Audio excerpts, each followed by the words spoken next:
Presiden Amerika Serikat Donald Trump menyerang Presiden Ukraina Volodymyr Zelensky dengan kata-kata pedas. Trump menyebut Zelensky sebagai seorang diktator tanpa pemilu di tengah kehancuran Ukraina akibat perang. Tak hanya itu, Trump juga menyebut Zelensky sebagai komedian sukses yang berhasil membujuk AS untuk menghabiskan miliaran dolar.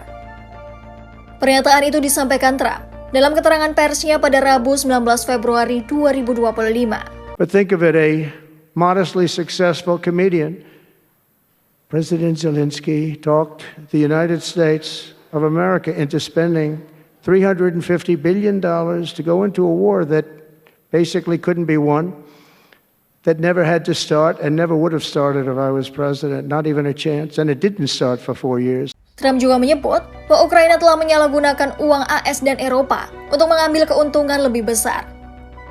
Ia menuduh Zelensky sengaja membuat perang terus berlanjut agar bantuan tetap berjalan. Trump pun mengungkit jumlah bantuan yang dikirim AS ke Ukraina sejak invasi Rusia pada tahun 2022.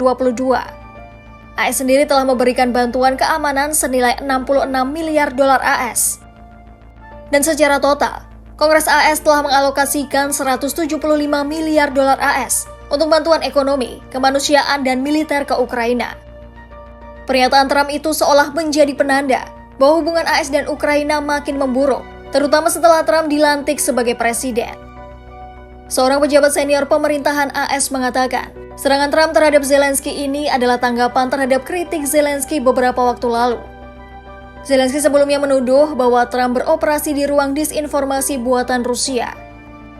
Komentar Zelensky itu muncul sehari setelah Trump menyalahkan Ukraina karena memulai perang dengan Rusia. Sebelumnya, Ukraina tak diundang dalam perundingan antara AS dan Rusia di Arab Saudi.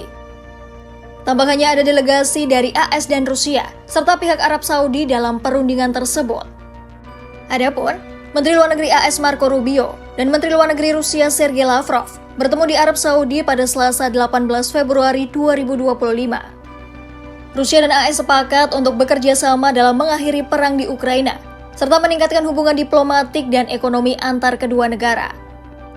Perundingan tersebut diperkirakan dapat mengubah hubungan dan kebijakan AS terhadap Rusia selama bertahun-tahun. Rubio mengatakan bahwa kedua belah pihak sepakat untuk mencapai 3 tujuan, yakni yang pertama, memulihkan staf di kedutaan masing-masing di Washington dan Moskwa. Yang kedua, membentuk tim tingkat tinggi untuk mendukung perundingan damai dalam perang Rusia-Ukraina.